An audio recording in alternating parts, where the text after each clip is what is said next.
Today, I'm going to take you behind the scenes and show you what it looks like to make a podcast. But not just any podcast, the Creative Gap Podcast.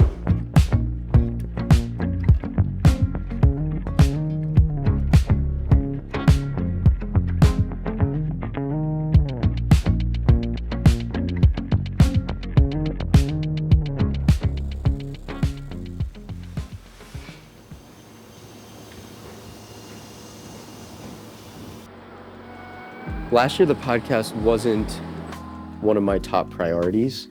I think balancing my DP career with the podcast, my YouTube channel, also this new business that I have, the podcast kind of fell a little bit on the wayside last year. Even though I had some really great episodes, it just wasn't as consistent as I wanted it to be. And as I'm approaching 100 episodes, and I'll hit that this year, my goal is to just be fairly consistent with it throughout the year. Yeah, I just want to continue to provide the best quality of a podcast, which is why every once in a while I want to do these in-person events. I think my hope is that it, separates me a little bit from some of the other podcasts out there and creates a good guest experience. I think that's a huge thing for me, is creating a good experience for people and guests. This is just another way for me to creatively express myself and stretch myself a little bit, try new things, and I just hope to continue to do that a little bit more this year. Being able to sit across the table from someone that you admire makes all the hard work and stress worth it. I love doing in-person episodes due to the simple fact that human connection inherently makes for way better conversations. Something that I really love about doing these podcasts, especially in new spaces, is what it forces me to focus on when it comes to my fundamentals of filmmaking. When you walk into the room for the first time, you have to solve problems quickly. Where does the table live? Where are the windows? How do we control natural light if it shifts halfway through the day, which it did many times?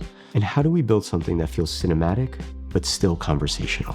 Our first look was a daytime feel, which ended up looking pretty decent, but as we approached the third episode on the first day, we were kind of running into a bit of a situation where we were deciding whether or not to close the blinds and whether or not to continue this look, because during this time in the third episode, the sun would be changing drastically.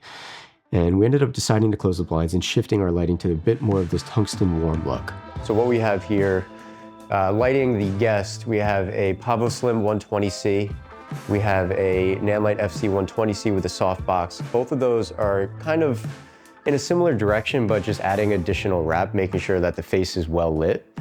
To give general ambience to the space, I have the Nanlite FC 500C with the spotlight. That's hitting the ceiling, so it's just giving general room tone and ambience.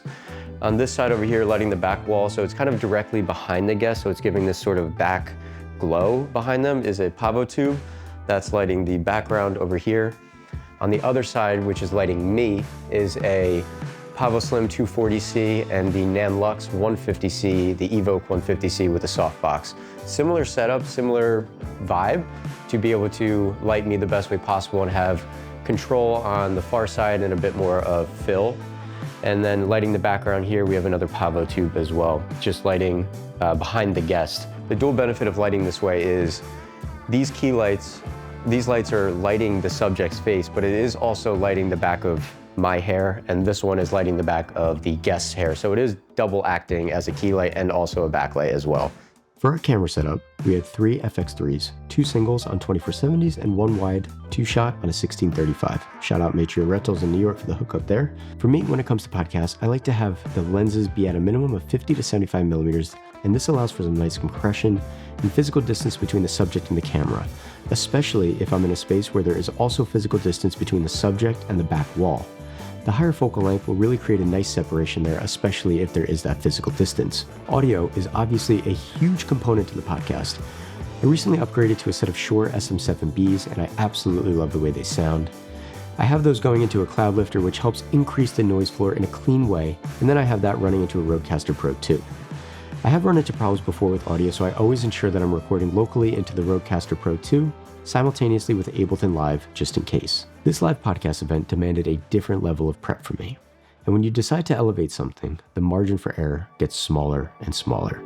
Multiple guests, crew coordination, guest scheduling, questions, forms, deliverables, budget. And I'll be honest, without intentional organization, something at this scale just doesn't work. That's where Milanote comes in. Inside one single Milanote board, I was able to map out everything. Guest information, guest questions, forms, crew info, schedules, expenses, even delivery timelines for each episode. I was able to drag and drop notes, images, links, and build out simple spreadsheets. Also, I was able to design the board in a way that actually matches how my brain works. On a plus side, I was able to color code it to match the branding of the podcast, which is pretty cool. It's flexible and it does not force you into someone else's workflow. The biggest benefit, everything lives in one place. No bouncing between 5 tabs, no digging through email threads. And if I needed to check something on the go, I could pull it up on my phone instantly. Whether you're building a podcast, planning a film shoot, or mapping out any sort of creative project, Milanote is one of those tools that helps you think clearly. And when you think clearly, you execute better. Milanote has a free plan with no time limit, so you can try it out for yourself. Use the link in the description to sign up for a free account today.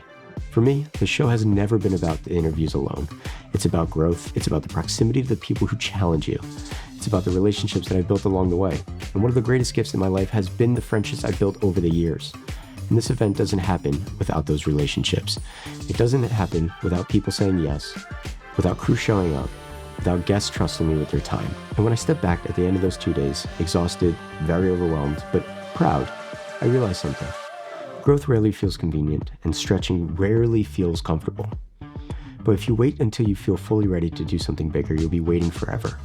This event was not perfect, but it was a step. And sometimes betting on yourself isn't about guaranteeing success or of it being perfect. To me, it was another piece of evidence that I'm capable of doing more than I thought I could. So hopefully you enjoyed this video. Hopefully you learned a little bit about what it takes to make a podcast. Hopefully you got a little insight into my thought process going through it. And episodes are coming live next week. Hopefully you enjoy these episodes. And if you haven't already, check out the podcast at The Creative Gab. See you guys soon. Have a great day. Peace out.